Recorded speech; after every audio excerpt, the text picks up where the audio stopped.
So jealous. I'm really jealous. I think we're live now, and for Oh, all of you great. joining us, welcome. I'm complaining about the weather because even Ari and I live. I don't know how many miles do you think we're away from each other? Probably like Oakland. 20 miles or 15, 20 miles. Yeah. Yeah, and it's sunny where he is, and it's cloudy where I am, and it's been cloudy every day for a week, and it makes me really cranky. But I'm getting over it because it gets sunny in the afternoon, but we've been having a lot of fog in the morning. So anyway, you can teach me how to not let so many external circumstances affect my mood. That's what we're talking about today. A good segue. So everybody who's joining us, thank you so much. My name is Colleen Patrick-Goudreau, and I'm a vegan advocate, animal advocate, author, speaker, ambassador of compassion, as I like to say. I think all of us are, and all of us can certainly be better at that. And it's really a matter of learning the skills to do that. And that's one of the things we're going to be talking about at the Compassion in Action Conference this year. This is the third annual here in Oakland, California. It will be sunny then, hopefully. And Ari Nessel is joining us today, and he's one of our speakers, and I'm so thrilled. So today I wanted to introduce you to Ari if you don't already know him, and of course, if you do, just to get to know him more. And we're going to talk about some of what Ari is going to be talking about at the conference. And what Ari is going to be talking about is really a lot of things related to self-compassion, mindfulness, and mindfulness practice, how it makes us better people, happier people, how it makes us more effective advocates, just more compassionate in this world. So, so thanks for joining me today, Ari. I really appreciate it. Oh, it's an honor to be here with you, Colleen, to be with my co-conspirator in compassion. I love that. I do love that. Yeah. So, so why don't we just start with what self-compassion means to you, and why it is important to consider ourselves as recipients of compassion, not just others around us. Yeah. Well, I think we have to check in what our motivations are for what we do. But even if you're just coming from a place of wanting to help others, there is a ceiling in our capacity to support anyone unless we ourselves feel supported.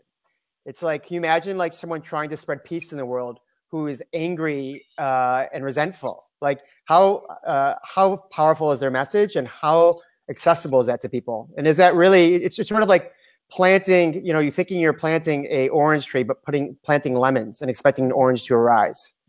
So, you know, from an effectiveness standpoint, we need to, like, as Gandhi said, be the change we wish to see in the world.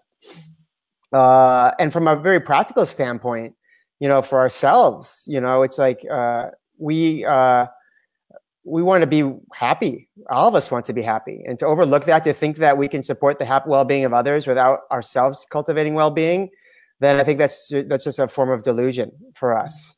Our lives are highly intertwined with all other life. And the more we can cultivate, you know, qualities such as, you know, inner peace, well-being, kindness, self-appreciation, the more accessible it is to others, and more likely it is to ripple whatever we have to offer in the world. Yeah, so what I'm hearing you say is, I'm hearing authenticity, I'm hearing consistency, I'm hearing cultivation, which I think is such an important part. And I want to really go deep into that, because it isn't something we just will. It really is something that we practice. I mean, that's why it's called a mindfulness practice. A phone is ringing that is not rung in like 10 years, I swear. Hopefully you can't hear it. But that's what I think is so key. And there are a lot of ways to cultivate compassion. There are a lot of ways to cultivate a mindfulness for ourselves. Talk about that cultivation. Tell us how it started for you. When did you start realizing that it really is a matter of making a conscious decision to cultivate that? Well, I think for me, the practice of meditation and mindfulness, you know, the insight of wanting to take that on came as a fruit of my commitment to compassion and to non-harming of animals. I saw as a result of that commitment, I saw this society that I felt really disconnected from in so many ways. You know, there's a great quote I love, that it's no great accomplishment to be well adjusted to a sick society. And yet I was, and in part of that, so I didn't want to be well adjusted to the sick society, but simultaneously, that is the water I swam in. And so it can be exhausting to constantly feel like you're swimming against the stream. And I needed to find a way to cultivate, to bring about my own well-being, even amidst like in a highly imperfect world. Mm-hmm. And so meditation was a way for me to like say, to look inside as opposed to outside. You know, I think there's a lot of people who, the tendency of mind is to believe that happiness is getting what we want and not getting what we don't want. Mm-hmm. And that's a highly unreliable approach to happiness. Mm-hmm. More reliable is, can I be with whatever is arising, regardless of my wish for it to be otherwise. And so it came from, you know, so I guess the answer to the question is it came from that practice of mindfulness came from an understanding that I wanted to be happy as well, you know, that and not to deny that and not to be embarrassed by that, but to realize that my happiness really matters, you know, to me, and just like it matters to every other being. Yeah. And so right. Cause it obviously just, I mean, it affects everything we see. I mean, one of the things you said very early on was about intention. I mean, it really starts with just kind of where we are here, and that affects how we see everything. It affects how everything affects us, like the weather, like if the sun comes out or it doesn't come out, mm-hmm. or if you stub your toe on a chair, or if you don't get the deal you wanted to get. I mean, there's so many components. It could be the smallest thing or the largest thing, and how we react to it. I mean, I think one of the greatest lessons when you come to this is it's not what happens in the world, it's how we respond to what happens in the world. And the world is in us and the world is outside of us. And there's no distinction between the two. It's all connected. One of my favorite lines from the Tao Te Ching is success is as dangerous as failure. Hope is as hollow as fear. Why is success as dangerous as failure? Whether you go up the ladder or down it, your position is shaky. But when you stand with your 2 feet on the ground, you will always have your balance. Why is hope as hollow as fear? Because hope and fear arise from thinking of the self as self. When you don't see the self as self, what do you have to fear? See the world as yourself. Have faith in the way things are, love the world as yourself, then you can care for all things. I mean, there is no difference between us and the rest of the world. And when we can see that connection, it is so incredibly powerful. So you talked about meditation, and of course, we're here both as compassionate vegans, and, I talk a lot about the fact that becoming vegan is just a manifestation of my compassion. It's the physical manifestation of the compassion that's inside of me. And that certainly is one way to express our compassion. But when we're talking about cultivating compassion, of course, meditation is one of those ways to practice it, to cultivate it. A lot of people are intimidated by meditation. A lot of people, and of course, we can talk about broader ways to practice mindfulness in addition to meditation. But talk about that, because it is I know it's a real struggle for people. Yeah. It's a struggle for me, staying still for more than 30 seconds, calming our minds. So talk about the challenges that a lot of people have and how that was for you. I think, first of all, it's very beautiful what you said. And I want to answer that question, but I also want to talk about what you're talking about is our reaction to things being different than we want them to be. And there's like two arrows that we experience as pain. There's the first arrow, which is like tubbing your toe. And then there's a second arrow, which is the emotional response to that, which is, like who put that toy there? Why did they do it? I can't believe I wasn't paying attention, and holding resentment that, the person left, I think the first arrow is unavoidable. It's the second arrow is where the mindfulness and meditation come in. It's the non-reactivity to it. And so going back to like what the intimidation I think people have in meditation is they think that they think of it as like playing a sport, like you've got to be good at it. Like, oh, I'm not good at this, so I'm not gonna do it. It's sort of like the person who says, I don't want to work out because I'm not strong enough. Right. It's like, I don't want to go for a run because I'm not in good shape. Right. It's like this thing about like, we want to start good at whatever we do. But if you ever played like a guitar, if you wanted to play guitar, you're not going to, day one, be playing, playing concerts for people. You're going to start off and you're not going to sound so good. It's part of the process. And in fact, is the mindfulness is always coming back to coming back to the present moment. And so you might get lost for 20 minutes in thought, but the moment you come back, you're back into the practice. And that's a sense of availability you have to life that you didn't have before. And that's just, and maybe for the first time you meditate, for 99% of the time, you are lost in thought. And then maybe next time it's 98% of the time. Maybe next time it's 97. Maybe you revert back to 99. But over time, we are a little lost in thought. We have more presence. And even more, just as important, is we get to observe our thoughts. So we get to know ourselves better. We see when we are lost in thought, we get to come back and like, oh wow, look what I spent so much time thinking about. And over time, as we become more observant of our thoughts, even though we don't want to be thinking, we think that we don't want to be thinking, we at least get to know what we're thinking about. And so self-awareness becomes more available. And so, I think the more we think of this as not something an achievement, but as a practice, the more accessible it is. And the more we think about also, I think a lot of people have this idea that meditation is when our mind is quiet. Right. And I think that's really, and I think that idea is, I think, harmful for people getting started. My mind, I've been practicing for 20 years. My mind is very rarely quiet. And so, but I recognize, I look back on days where I've been practicing, where I practice meditation, and I notice as a result, the rest of my day, I'm more content. I have greater ease. I have more availability to life, and I have a profound sense of gratitude that arises much more regularly. So, and I think that's the best, for me, the best judge of a good meditation is not was my mind quiet, not was I concentrated, but like, how was the rest of my day affected, at least long term. And at first, we might be a resistance to it, and at first that may not be the first experience of it, but at least you get to observe your resistance, and so you get to know yourself better. Mm-hmm. Does that answer a little more of your question there, Colleen? I have more questions. Yeah.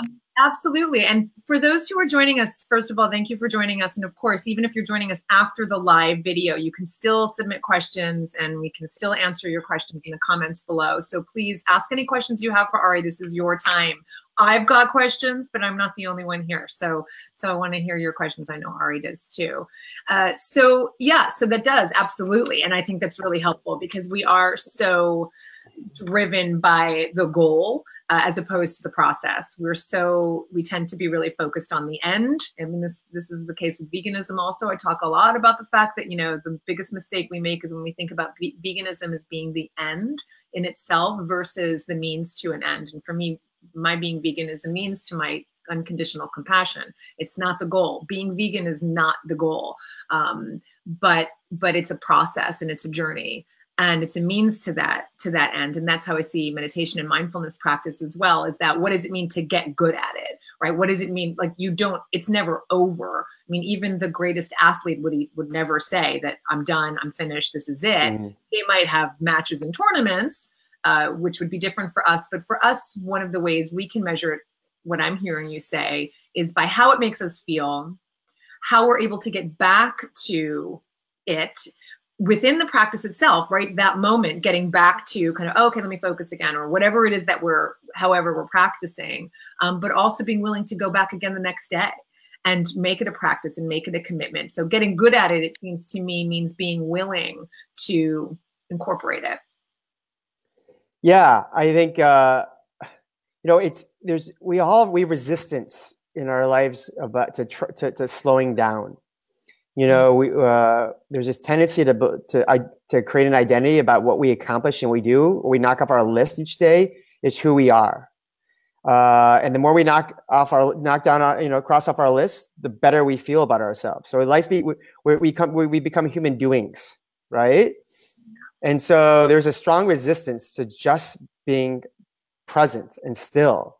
There's a really powerful quote for me of this famous piano player. And he said that the notes I handle no better than any other pianist. He was a piano player. However, it's the pauses in between. That is where the true art relies. And it's like, if we're playing just notes our whole life, it sounds like heavy metal. You know, if you really like heavy metal, maybe it's something else. But when it's those pauses. Like you're a speaker, Colleen. So like when you speak and you take an intentional pause before something or after you say something, so it can be absorbed and embodied and felt into. It creates a greater sense of power to the words you offer. It's like it's the same with our actions. And so when we have these pauses, our actions become accentuated. And then we also, and there's all these other benefits about being mindful allows us to probably most likely choose better, more skillful actions as well. And not being afraid of those pauses, because I think it's in those pauses, in those quiet moments that I think all of us are afraid of the emotions that come up at that moment. So trusting that we can go to that quiet space and whatever comes up for us, it'll be okay. And the only way we can trust that is by doing it and realizing it was okay. Yeah, I think part of this goes back to like what we're talking about here. Underlying this is self-compassion, is that starting with ourselves. Like if we love ourselves and we see our need for our own well-being as being important to us, and we're more likely to see that need in everyone else. We're less, and we're more likely to honor in everyone else. It's really easy, I think. So for me, self-compassion inclines and amplifies my compassion for others. It's not like a zero-sum game where by giving love to myself, it's somehow detrimental or limits the amount of love and compassion I can give to other beings. It amplifies it. Yeah, I think there's a real misconception that self-compassion is selfishness. Mm-hmm.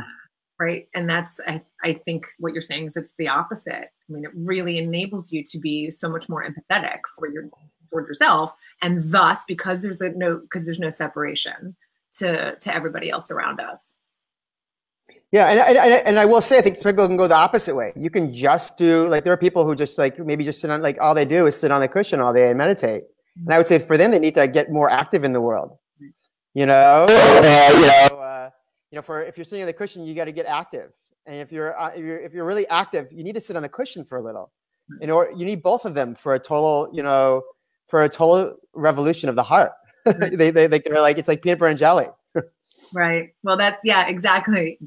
Peanut butter and jelly. Well, that's why I'm calling this compassion in action, right? Because that's the idea, is that we take what we then cultivate and we take this compassion that is so full in us, and then manifest it in the world in really powerful ways. So that's a good segue to talking about how this practice of self-compassion, of meditation, of mindfulness, and I want to get back to the specifics, but how it makes us better advocates, because that's also what this is about, is making us, helping us to be the best, most compassionate, effective advocates, or just voices for compassion in the world. So I mean, you're saying it, but that's what we're talking about here is using that self-compassion, cultivating that to be effective advocates. I was reading a study recently that showed all the benefits of happiness and well-being in work. And salespeople sell 50% more of whatever product they're selling if they are higher on the happiness level. I'm not sure how that was measured. And there is an aspect of what we're doing. I'm not saying we're selling veganism or plant-based eating or compassion in the world, but in some ways we are. They're selling this idea that this belief that isn't commonly held. And I remember a teacher of mine someone was asking a question. They were saying, "Hey, I've benefited so much from this practice of mindfulness and meditation." And this happened to be, the teacher was from a Buddhist lineage. And he said to the teacher, "This is a non-proselytizing religion. How do I go ahead and I want to go ahead and share this with all my family and friends because it's made such a difference in my life. But I'm not supposed to go ahead and share it in that way." And he said, no, don't worry about it. Just be happy, be helpful, be energetic. And people ask you why you're so happy, helpful, and energetic, and then you can tell them. And I think it's the same thing for us as the choices we make around food. If we're happy, helpful, and energetic, like, people are going to ask us why we are, and then we could say, well, I eat this diet it's really nourished me. I feel healthier. I've got, I sleep better. I feel a greater sense of blamelessness in the world and purpose. And, and then they can hear that in a different way than I think. And we start breaking down stereotypes, the angry vegan, for example. I think people ask, well, why is this important for this movement? Well, I think that stereotype is a perfect example of why we need to transform the way we're seen. Not so much, I think part of it is for the way we're seen from like a marketing perspective, but most importantly, because that's who we don't want to show up to become that person that falls into that, because we want to be as Julia Butterfly, calls herself, a joyful vegan. Exactly. Yeah, she was my inspiration when I first started. That really resonated with me.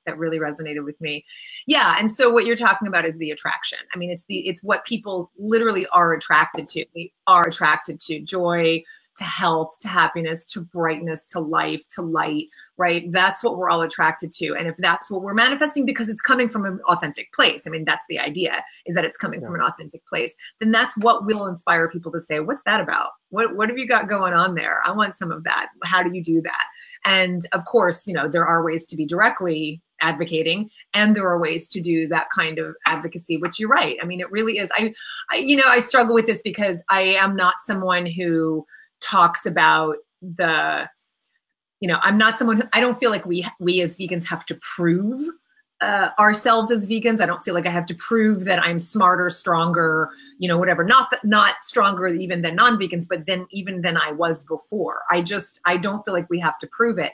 I want to just be the most authentic person I can be. And because my compassion drives so much of what I do, that for me is what I want to cultivate, so that people are attracted to it, because I really believe, and I've said this a lot as an advocate, that I really believe that everyone is compassionate, and that what I try to do when I'm speaking to people who may be blocked, who may be defensive, is to speak to their compassion. My compassion, speaking to their compassion. If I'm presuming they're evil, they're awful, they're horrible, they're mindless, they don't care, all of that, then that's the experience we're going to have. But if my presumption is that they're also compassionate, then it's a completely different experience.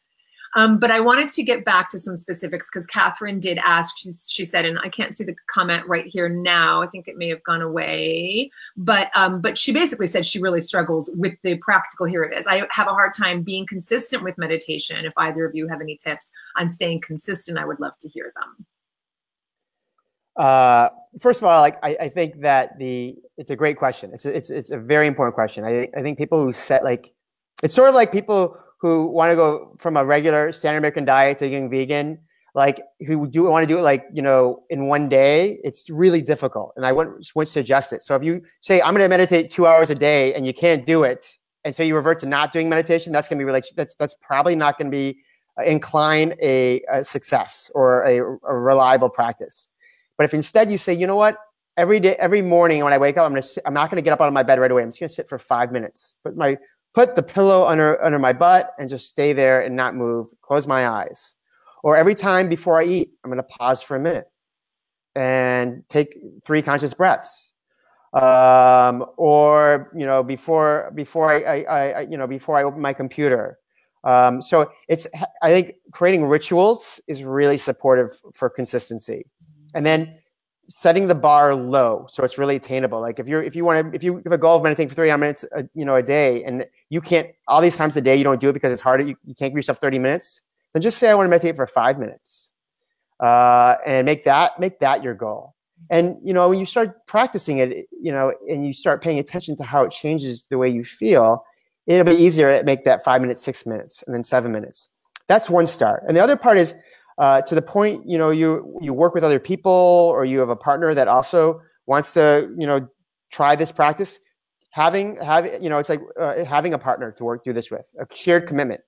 At my work, we start all of our meetings off with 1 minute of mindfulness. We just close our eyes and take a few breaths. So if you're in a leadership position, or even if you're not, if you can ask your team, can we try this? Super valuable, because you're doing it together, and then then other people will remind you to practice as well. Or if you have if you're exercising, just like exercise, people say if you want to get a reliable exercise, have someone you run with, have someone you lift weights with. So if you have, whoever you live with is going to be I would say the best source for supporting a reliable practice, because then you make a mutual commitment to one another. And then, these other ways too. Yeah. So you've also been leading meditations, right? In your home, you've been inviting people to come and be part of it. I do. So that's a great suggestion, idea as well, is that finding a group of people that on a regular basis sit with one another. You can usually, there's, I think Colleen, I can show you some, at our event that I'll be speaking at in August. I'll have a list of places where people can find information about where there's local groups that practice meditation. And so they'll have access to, looking to see wherever they live in the world, who else can I sit with and help, support me. Yeah, I love that. I will admit that I am one of these people who really tends to shy away from doing group meditation. It's my own block. I prefer to do it on my own, but I am open to it. Christy and I have talked about coming to yours, and it's really attractive and appealing to me, but it's also scary for me. It's very vulnerable, which is, I think that's what's happening when I have that reaction to group meditation. But anyway, those are great suggestions. And for Catherine and for everybody listening, I often say, don't do nothing because you can't do everything. Do something, anything, and that applies to so many aspects of our lives. So if you can't, don't set the bar at 30 minutes to start with, Catherine. Don't start with what you can do. And I think it's also important for me when I think about mindfulness to broaden it beyond this notion that there's one person sitting on a pillow in this perfect meditative state, and they're chanting and they're peaceful. I mean, that's certainly one truth, but it's so much broader than that. Mindfulness, it's the presence we're talking about. It's being fully present. It is, it's just taking it's just being in that moment. For me, a lot of it is, I have mantras that I use before I speak, before I have an interview with someone, before I speak to anybody. I have a mantra inside my own mind that just recalibrates everything. Because the idea is I want to come into a space with full intention, right? So that's mindfulness. It doesn't have to be this one picture. It can be all of these things. I do think what Ari said is so important, is having a ritual, is finding the time. My favorite thing to do when I wake up in the morning is to start recalibrating just from when I wake up. And when I don't, my whole day is shifted. The good thing is that if your day feels like it's starting to get unbalanced because you haven't recalibrated, because you haven't had some kind of practice or meditation, is that you can always do it again throughout and at any point in the day. And no one even has to know about it. You don't have to go find a room where you're like on a pillow. So broadening our idea of what mindfulness is about, I think, is also really helpful. Yeah, mindfulness is just being present to what is in front of you at this moment. So when I'm walking or hiking, I can do that mindfully. It's keeping some attention internal, even when you're in an external world. Like as I'm talking to you, just having noticing my breath, noticing the weight of my arms on the table in front of me. These are like this is not rocket science. It's simple, but it's not easy. And so just trying to bring a little more of that, like the observation of what's going on with our 5 or 6 senses. If you include, I would include thinking as a sense. Having as an observer, we can bring it to anything we do. It doesn't have to be something we separate from our day. In fact, as we deepen this practice, it should be not should be, but it would be. We learn to make this part of everything we do. And in fact, that's the formal practice is just supporting how we operate in the informal practice. Absolutely. I mean, walking meditation, cooking meditation, pouring tea meditation. I mean, every one of those, everything we do, every moment in our day is an opportunity to practice mindfulness. And I'm someone, we're similar. We both have very high energies. And I'm constantly flitting around and making lists and trying to check off those lists. We all do that. And the moments that I am completely present and really just focusing, it's one of the reasons I love, I don't know if you've been to any of like Japanese tea ceremonies where everything is just, there's such an intention behind every movement and moment. If you all haven't experienced it, just go watch a YouTube video of what a Japanese tea ceremony looks like. My husband and I have gone to several, actually up at Green Gulch, Ari. They have a tea ceremony every month at Green Gulch. And it's so powerful. And one of the things we took from that Japanese tea ceremony was the idea of being fully present and facing forward. So my husband and I, when we, when you argue with someone or when you're just trying to get someone's attention and you don't feel like they're listening to you and you say, you're not listening, can you listen? The first thing that person's going to say is, I'm listening to you, right? And then you're just like this and it doesn't happen.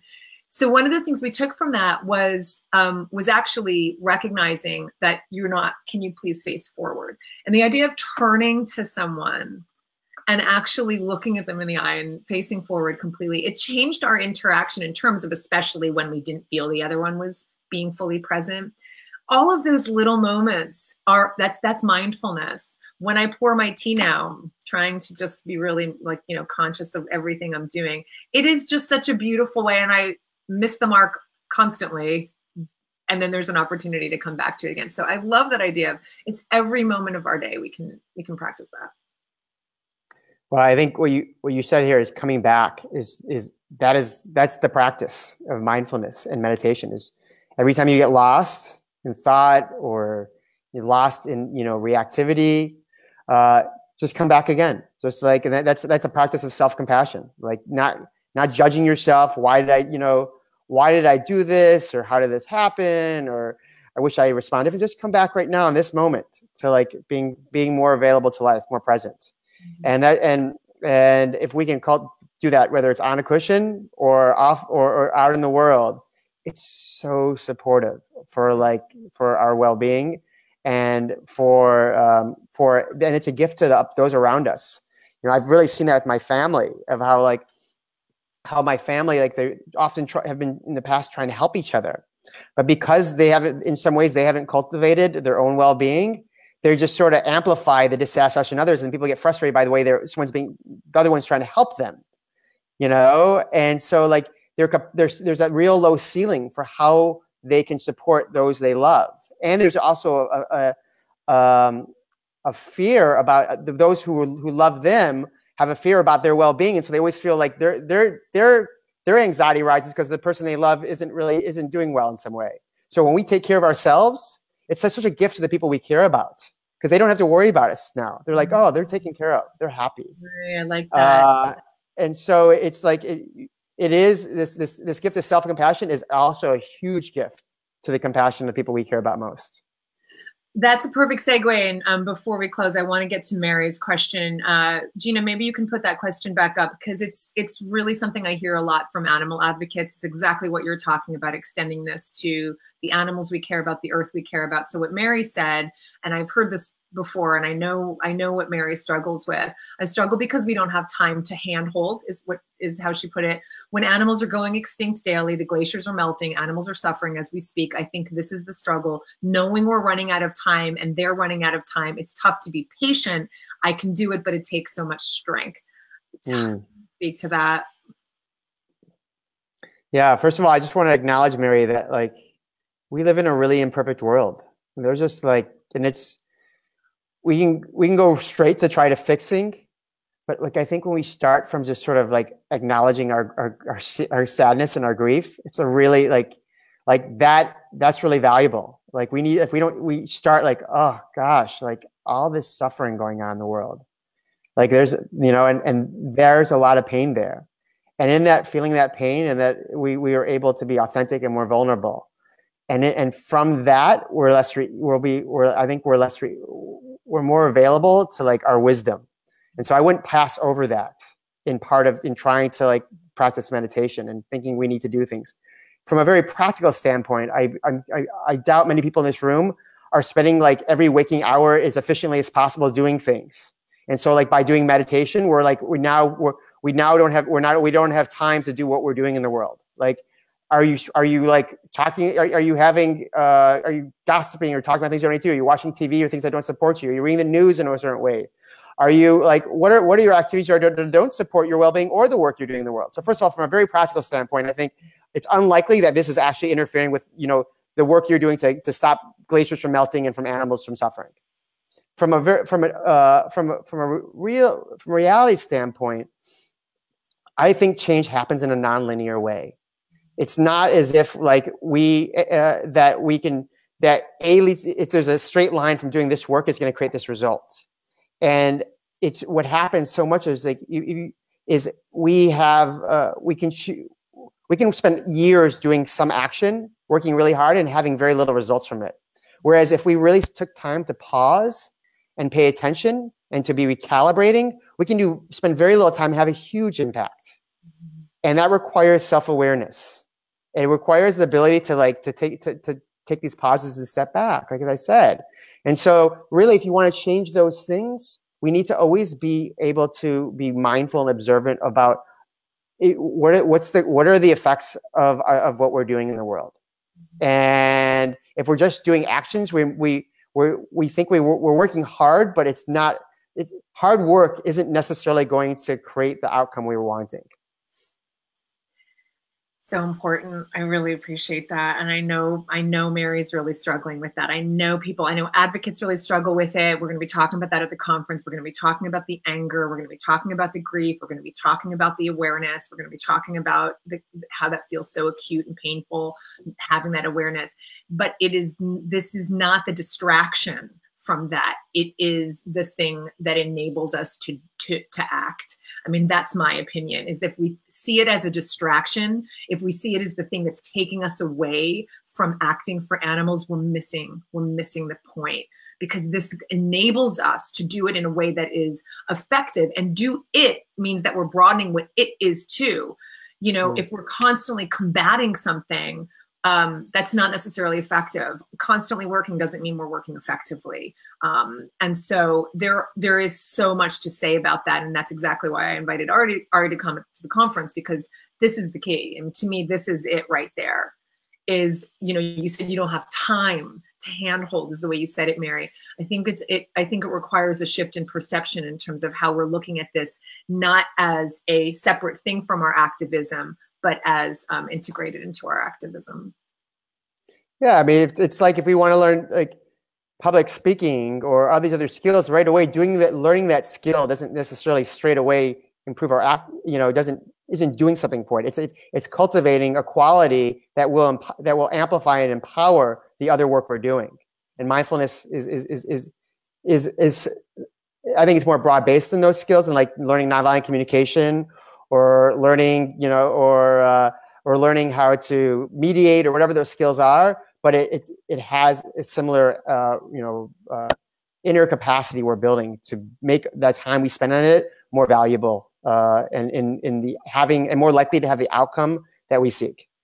Right, because what the problem is that when you see that what you're doing is action, and you see not acting as passive, I think that's the dichotomy that people are creating with meditation, that it's passive rather than active. And again, I think that's missing, that's creating a dichotomy that doesn't exist, or doesn't have to exist, doesn't have to be there. There was a really, I forget her name. I think it was Emma Gonzalez, is I believe her name, and she's one of the survivors at Parkland, the shooting in Parkland in Florida, and they had a march on Washington for gun control, and she took, and I guess it was like around 6 minutes that the shooting took place, or 3 minutes. I forget how long it was, but when she took the stage, she spoke for a very short amount of time, and then she just didn't speak for the exact amount of time that shooting took place. And nothing could have been more powerful than her not saying anything. And that, I think, is a beautiful analogy for a skillful approach to how we engage in activism sometimes.